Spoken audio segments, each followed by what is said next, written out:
Tonight we welcome Chris Pugsley, one of New Zealand's leading military historians.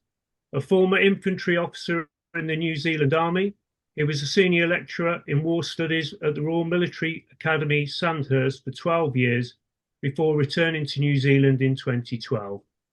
He's an author and a co-author of many publications that would take me all evening to mention. Some of those books include Gallipoli, the New Zealand, and Gallipoli, the Scale of Our War.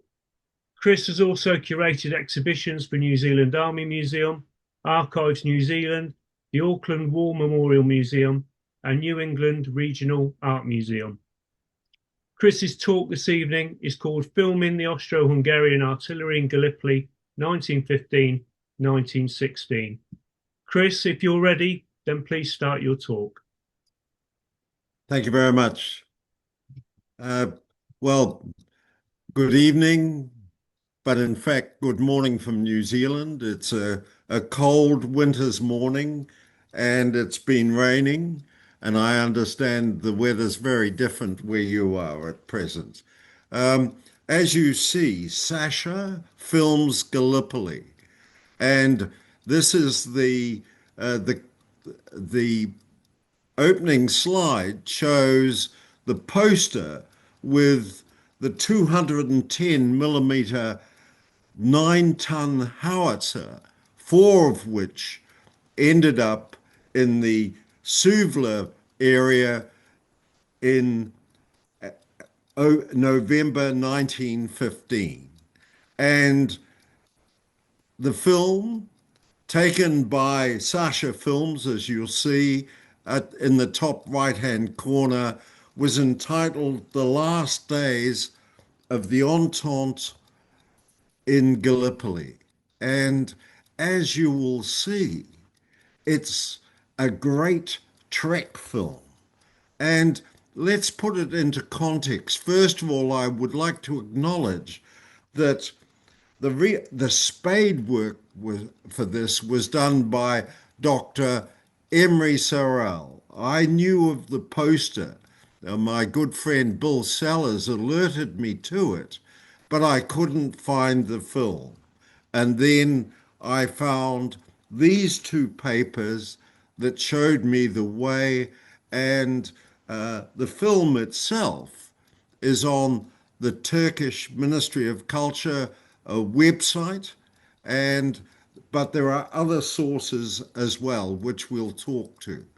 And a book that I haven't yet seen but hope to pick up in September is written by Emery Sorrell and his father Ismail, which has recently come out in 1920, and as you see, together with the Turks, Austro-Hungarian military units on the Ottoman front.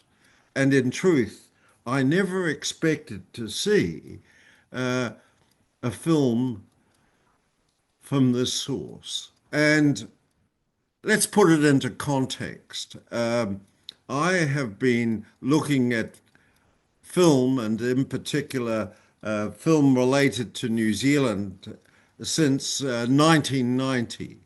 And in 2017, I put out a history of silent film in New Zealand from 1895 to 1920, 2 chapters of which covered filming Gallipoli because of the Anzac connotation.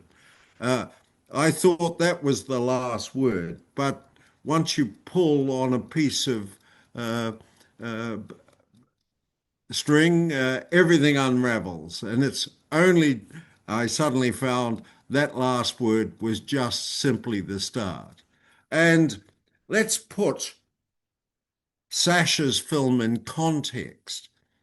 Alice Ashmead Bartlett, his film on With the Dardanelles expedition, and you'll see a photo from the film showing the Irish Brigade headquarters with Bartlett featuring in the film. Brooks, the naval photographer at the time, was handling the camera, and Bartlett was anything but shy. He appears often in his film. But look at that advertisement. Look at what it's saying in terms of uh, the history of the landings, the Suvla. It's very much different to the surviving film that we have today, which is that which was edited from Bartlett's film by Charles Bean, the Australian journalist who then became the official historian. In the 1920s, Bean put together a edited version that told Australia's story, Heroes of Gallipoli. And this is the version that survived, and there is a copy that was given to the Imperial War Museum. But in fact, what Bean didn't have is a enough Australian input to, and so almost everything that the intertitles say is incorrect. Here we have Suvla Bay, the fires burning at Scimitar Hill on the 21st of August, and as it pans up, you'll see Scimitar Hill behind it, and behind that again is the summit of Seri Bear, but in fact, they're not Australians. It's September and they're Royal Irish Fusiliers. And so but what Bartlett does do is attempts to film combat. And this final picture is in fact the Royal Navy bombarding Hill 112 at Suvla in support of the August attacks. And that valley in the foreground is where I believe the Austrian battery near the Anafata villages was positioned. But there we have a combat film, and the only combat film that was taken, scenes that were taken at Gallipoli, and indeed a rare film in 1915 and in the war itself. And so, let's keep going. No, don't want that. We've seen that. Let's go on. The real recorders in detail of Gallipoli from the Entente side is Gaumont. Gaumont was the official French camera team, and they released a series of films, and this is the first one with the Allied fleets at the Dardanelles. And note the date. This is July 1915. It's released around the world. You're seeing the French flagship there. And this is the first of two actualities, featured actualities that come out in 1915, as well as many news clips. And so the French are giving us the campaign as it happened. Bartlett's film, of course, doesn't come out until early 1916 after the evacuation.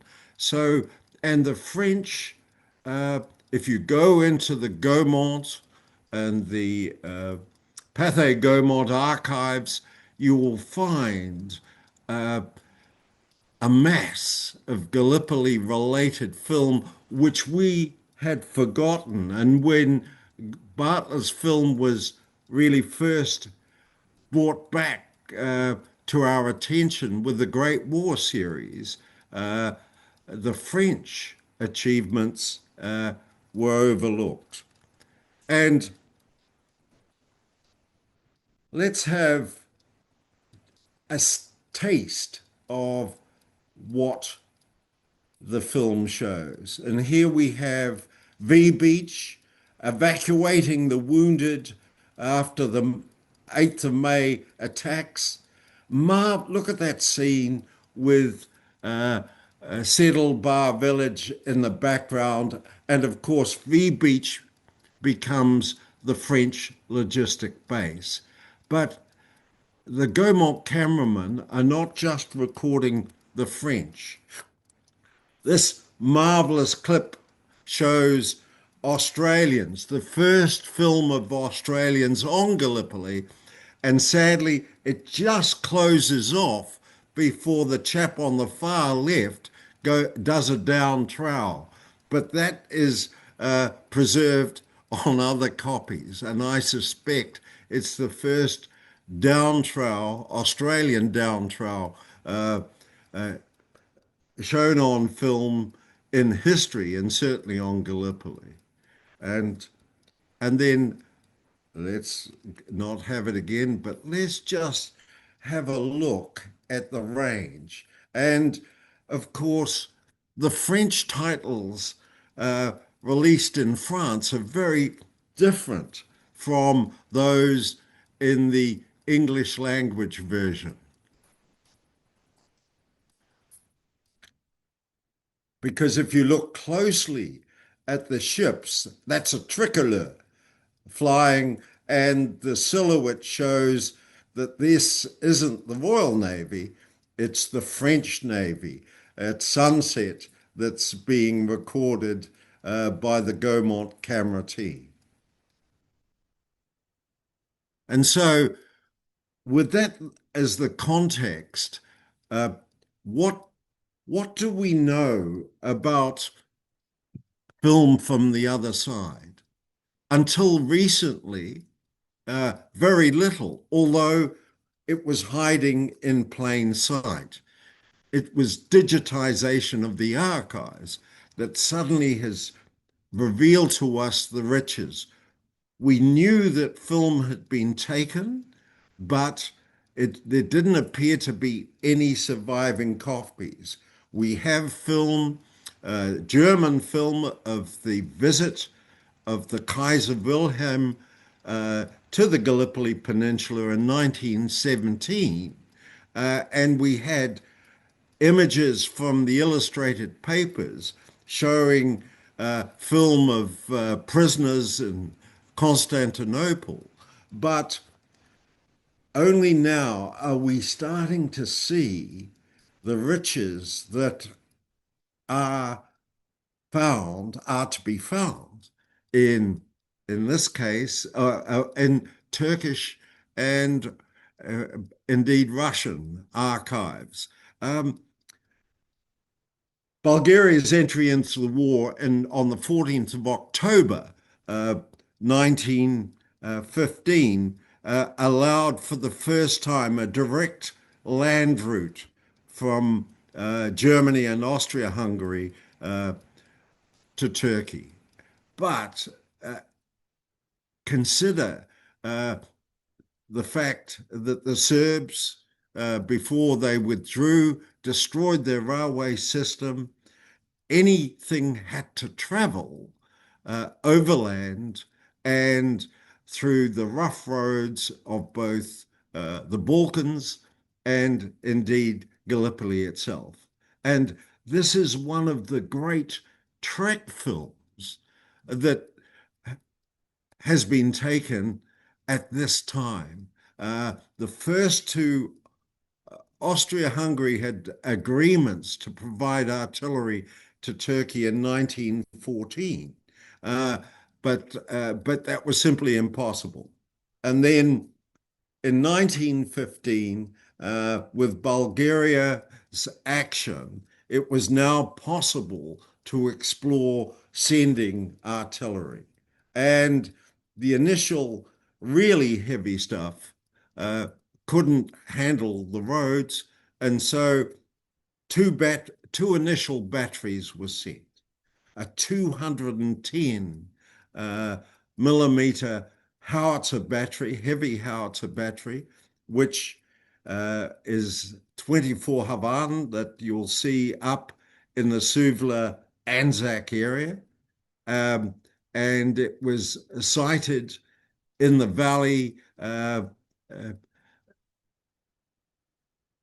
near the Anafata villages, the one to the north, and you can see the circle of the area that it held, of 4 howitzers, and equally a 150 millimeter, 15 centimeter battery down in the south at Soganli Deri, where much of the heavy Turkish artillery was positioned against the Krithia front.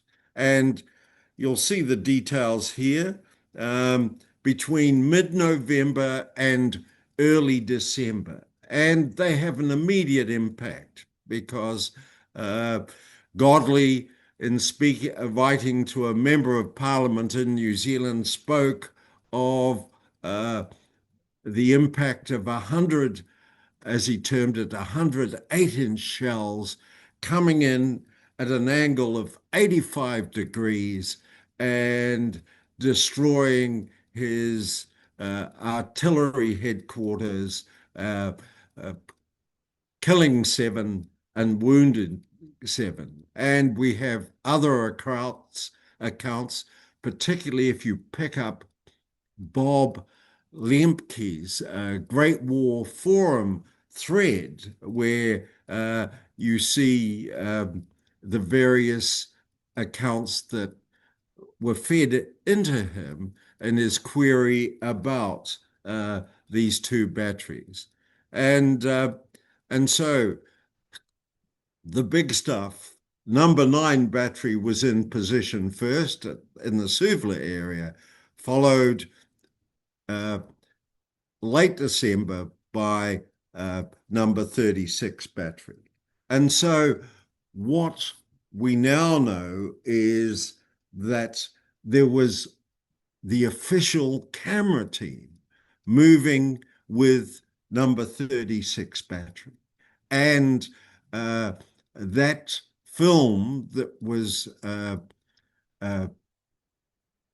first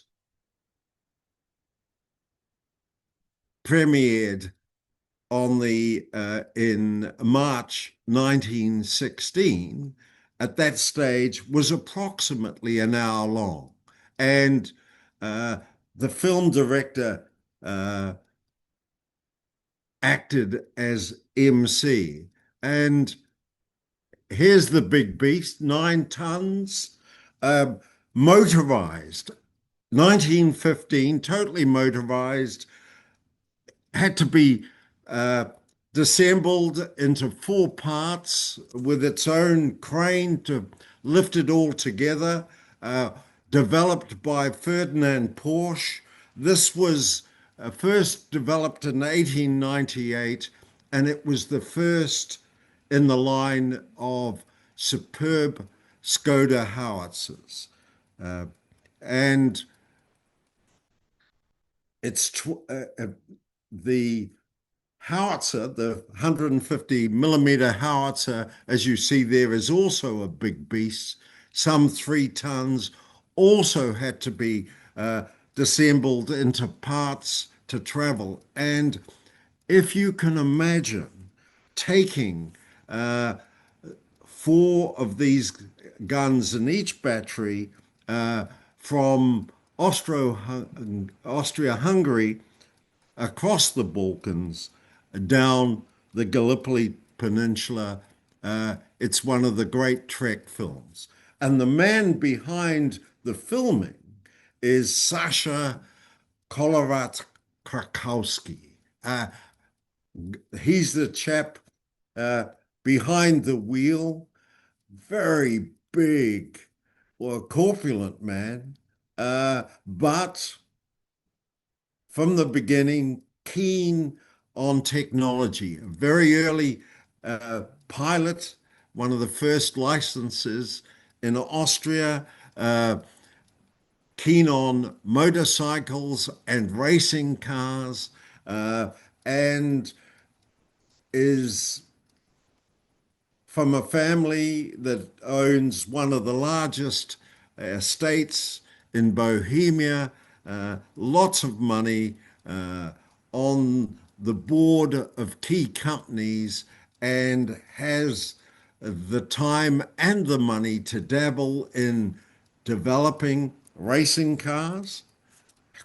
And there, the Lauren and Clements factory, which he was a shareholder in, he uh, he would work with the mechanics.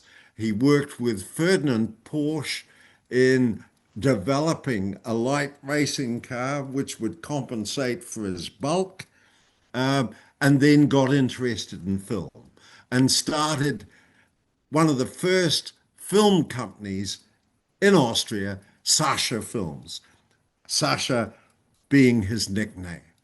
On the outbreak of war, he was uh, mobilized into his Hussar regiment, but offered the services of his film company to the Austrian government, and he became, and his film company became the official film company for the Austrian government and the Austrian military. And there he is, as you see, a big man, and films with racing cars, very much part of his life. He Commercial filming started in 1912, and this is one of his first major war productions. And so that's how it was advertised to the world. And also, and Emery Sarel's article on Georg Bittner captures what happened to the battery, and he comments on what the film crew is doing at the same time. And so Bittner traveled with the battery, and so we have an unrivaled account of the battery's experience, but also of Sasha's filming. And with his military background, it's a rare film in that, look at that marvelous pencil with a rubber tip, which points to each location that the scene you see shows. And what the surviving film is a bit of a jumble, but we have an opportunity to see exactly what where it's filmed. And here we are. This should start it off, and it does. Ottoman script and French. This was the export version. We've also got a clip in German. This is from the Turkish Film Archive, and we're looking at not all the scenes to the titles are shown, but we're now going to see Third Corps headquarters in the village of Yalova, close to the Suvla front, which is Esat Pasha's headquarters. It's in the building here, and you see the liaison officers and the commanding officers leaving their horses and reporting to Esad Pasha. But this image that you're about to see, look at the laborers and look at the state of the roads and look at the Turkish transport, porters, horses, bullocks, and in the mix of all of that, you've got these trucks that have to, and this is the route through Yalova, the scene at the wells, and of course the people, the population of the village are still there, and through this all, you've got a mass of logistics. And here's one of the battery vehicles, absolutely loaded to the gunnels. They brought with them some 2,000 rounds of ammunition. What the kids are following the trucks because they're fascinated by them. And so it's a marvelous glimpse of how the Ottoman army sustained it. And here we have at the Bulair, in the area of Bulair, showing the impact of the Royal Navy trying to block the logistics down the peninsula. The impact, and you'll see in the distance the bypass road that's already been built while they look at the original road. And our two friendly Turkish soldiers are walking around one of the craters that are caused by the Royal Navy fire. And they put this on for the camera. And once again, looking out into the Gulf and seeing the bypass route, but the damage caused.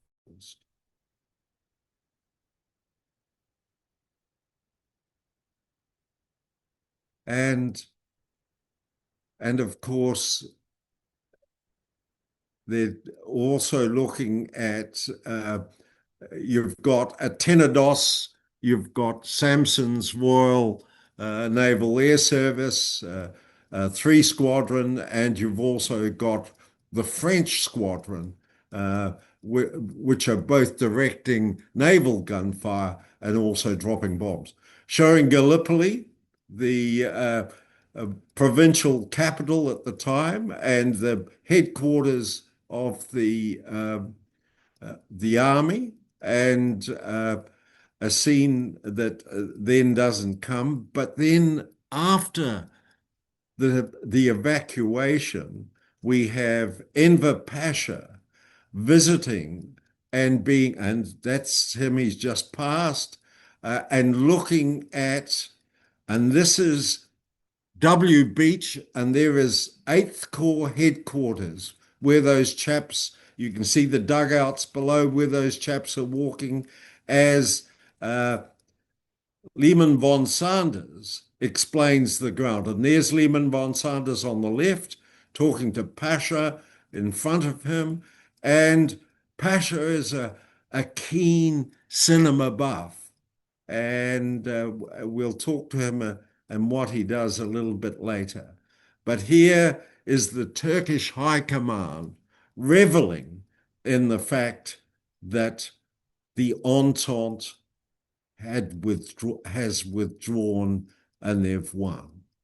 And we also see in the same period, in early January, this is scenes of a Turkish encampment, and note they're marching off, no weapons. It's over, and the bullocks remain and ponder on their fate.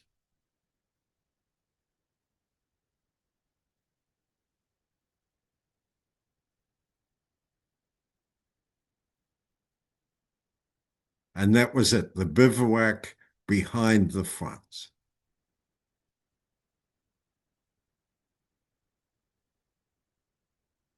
And very much a slice of life. Here they are, a group of Austrian and Turkish soldiers. giving a camel a hard time. Much kinder to the donkey, and the camel doesn't like it at all. But a group of soldiers being soldiers. And sharing the food. And don't tell me the chef isn't aware of the camera. Look at that. And they all managed to walk into the camera view, and I'm not quite sure what he's holding, but the Turk has no option but to enjoy the meal he's been given while the chef watches on. But hey, it's a working kitchen, and we have a glimpse of the reality of life. And this is a great one. Oh, I've got a toothache. Have you got a dentist? Yes, we have, except he's one of the drivers. And as Sasha says at the premiere, he wielded the forceps like he turned the wheel of his truck. And the Turk says, well, thank you very much, no problem, and they're on their way. And once again, the enormous logistic effort to actually keep the Ottoman army supplied. And here is a camel train moving fully laden, bringing in supplies, camels, horses, bullocks, and in the middle of this, series of trucks carrying petrol, ammunition, supplies to sustain them at the Gallipoli front. The movement of these batteries was an amazing achievement, but also the nature of trying to supply the Ottoman armies on the Gallipoli front, you get a glimpse of how difficult it was. And here we are, a heavily laden Austrian truck from one of the batteries, one of the many, heading down, and we're now looking at, it's gone back, Keshan. All of the flour mills are working overtime. It's coming on for winter. The young lad is with his father, is bringing in what looks like firewood. And you see the military, both Turkish and Austro-Hungarian, walking, and you get a sense of the fact that Keshan, in this panorama, was taken by the Bulgarian, by the Balkan forces and captured during the Balkan Wars. The damage is evident. It's now been retaken, and so let's move on, because that's the first of the clips. Let's do the next one. And this is back at Yalova. It's a hospital in the village. Look at, he's lost a leg. But once again, the nature of the logistic transport for the Ottoman armies, and with, just imagine trying to get heavily laden trucks down on these roads. But this is Third Corps headquarters. It's also a major hospital site, and it's been targeted by Allied aircraft from Tenedos. They're looking, and here we have Sasha filming two of those aircraft, French or British, searching for the battery positions. And all this is talked to in Emery Sorrell's papers that I showed you. And of course, critical to all of this too is transport across the Sea of Marmara. Here we have a Turkish field battery, but interestingly enough, while see, we're now down at on the Krithia front, getting closer to the front, and now it's our pen has gone off camera. We see the the the trenches, the deserted trenches, and the debris left behind after the evacuation in January. Destroyed carts, dugouts behind, and a mass of stores, and in some cases, the French heavy guns, which you can still see today, and a sense of the front line after it's been evacuated. And Saddlebar, the fortress of Europe, and you've got Austrians and Ottomans clearly gathering souvenirs and loot, fossicking around and fascinated by what's left behind. And a tour of Saddlebar immediately after the evacuation, and this was the French logistic base. Thousands of liters of wine in barrels that I suspect was either drunk in a hurry or like the rum jars broken before the evacuation. The damage done to the outer fortifications by the constant artillery fire from January, February 1915, the inside of the castle,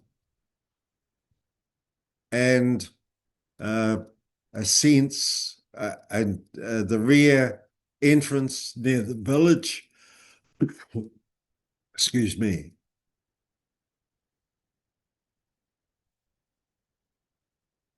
And I think this is a French graveyard near the village, and which is then disinterred and moved after the war. And look at the size of the French artillery shells. You're looking at a similar size for the Austrian-Hungarian heavy guns. And it's interesting, really, because the one thing we've seen some of the vehicles, we've seen the soldiers, but where are the pictures of the guns? I'll answer that shortly. And here we've moved back up, and now it's a glimpse of Ecbatana, or as it was known then, Midos. And I've walked along that road many times. But here it is. It's been hit by long-range naval gunfire and also subject to Air Force bombing. And here's Midos. And I suspect this is taken immediately after the evacuation. And obviously everyone is fascinated by the camera. And then a view across the sea from Gallipoli to Çanakkale or Chanak as it was then. Very different indeed, but across a view across the Dardanelles. And an inset taken from, I suspect, not taken by Sasha at all, but to highlight the naval threat and the impact of the naval gunfire.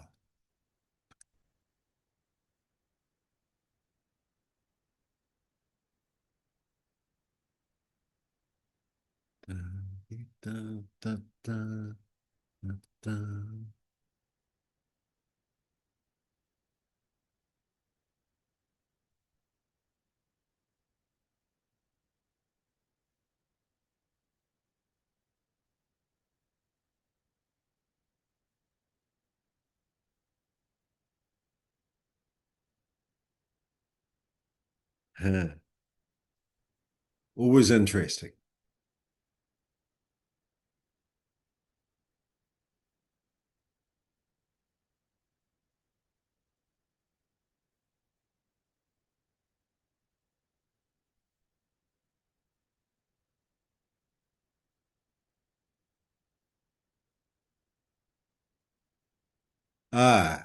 Ilova again, a bombing attack on the headquarters, but it hits the hospital and it kills the head nurse, who is an Austrian lady who's married to the Turkish doctor who is superintendent of the hospital. And if you go to Yalova today in the cemetery, you'll see the war graves, but also you'll see a memorial to this nurse. And there is this account saying it was against the rules of war to bomb the hospital as it was properly marked, and making a point about killing the superintendent's wife. Well, look at that. I've been talking now for 45 minutes, and that's to keep me on track.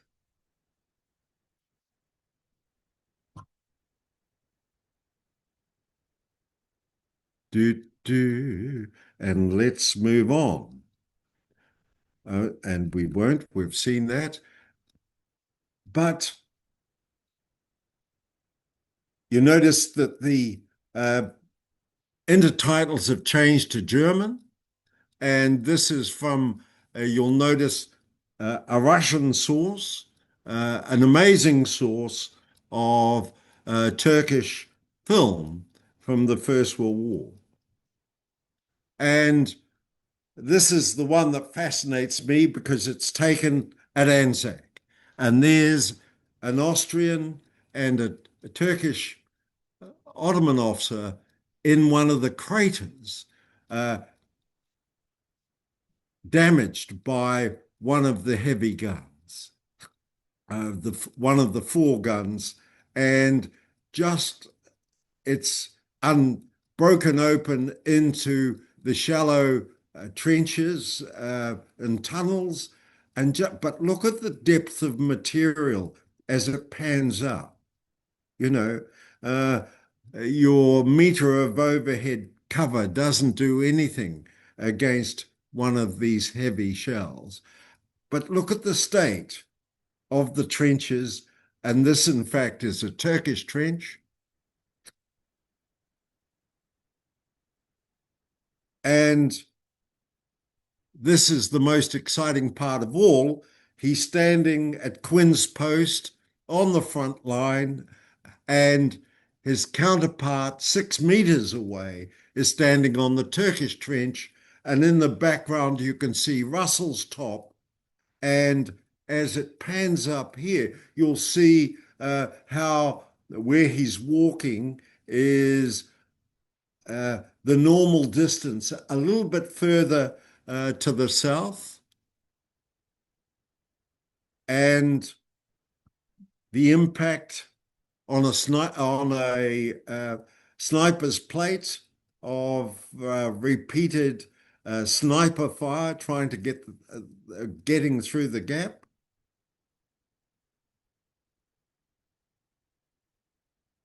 And look at the condition of this Anzac and at this stage Australian front line, but held by both the New Zealanders and Australians over the course of the campaign. Look at the quality and the effort, and look at the nature of the ground beyond it. An amazing clip of film. But where are the guns? We've seen the logistics, we've seen the soldiers, we've seen the damage the guns have done, and we have to look at another source for the guns themselves. And this is a Turkish film showing the gun drill of both the Austrians and the Turks at a barracks square in Istanbul.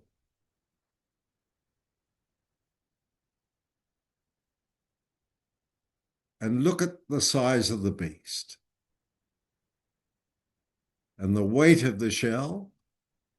There's two on display. There's one in the background, and getting that shell in.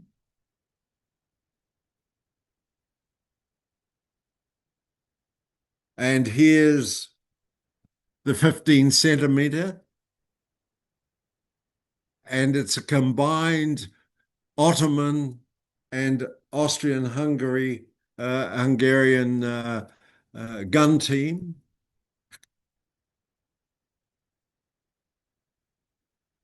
And as you see, they're going through all the gun drills and the high angle that can be achieved.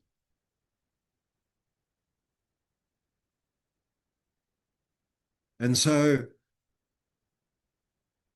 this film is taken by the official Turkish camera team. Here's a mountain gun that the Turkish artillery team are going to disassemble. But we're back to the big guns and moving into the high angle.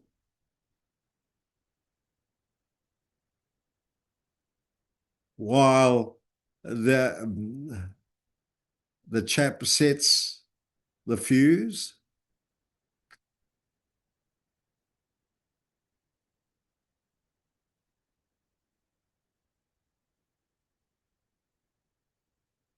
And these are the beasts that at best had a week, a little bit more, to do considerable damage. But gave Enver Pasha no doubt about the willingness of Austria-Hungary to support the Ottoman effort. And you can see the mountain gun being disassembled and re-erected further back, with a final look after this of our big guns.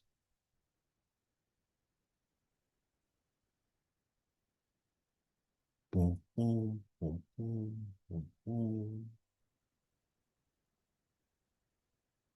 Let's do that again.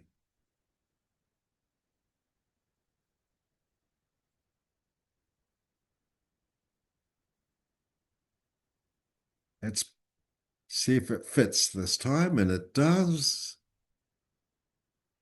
And there we are, we're set to go.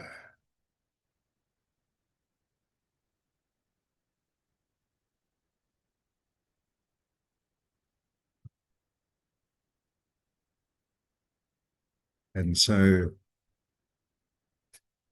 here we go. And Sigmund Weinberg is one of the key figures in the Central Army Cinema Department. And we now have, we knew that there was a great deal of Turkish film taken of the Gallipoli campaign, the Sinai campaign, and of the various parades in Constantinople. And uh, that's a glimpse that rounds off uh, Sasha's film, because we see the guns in that clip. But the Turkish film is another chapter to this story. And there's Sigmund Weinberg's camera team, Turkish cameraman. And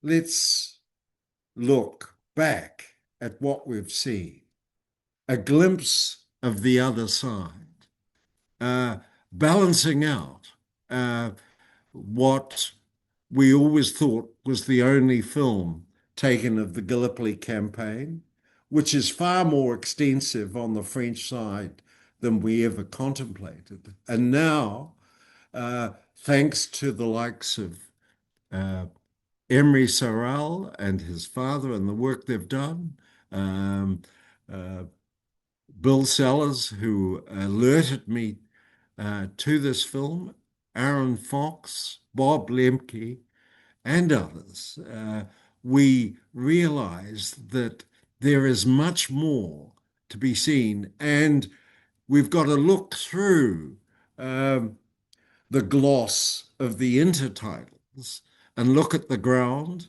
and look at the realities of what's being filmed.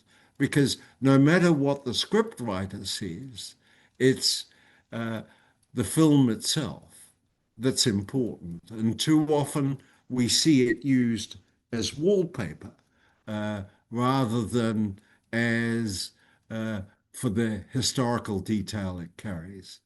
But that's enough. Thank you very much.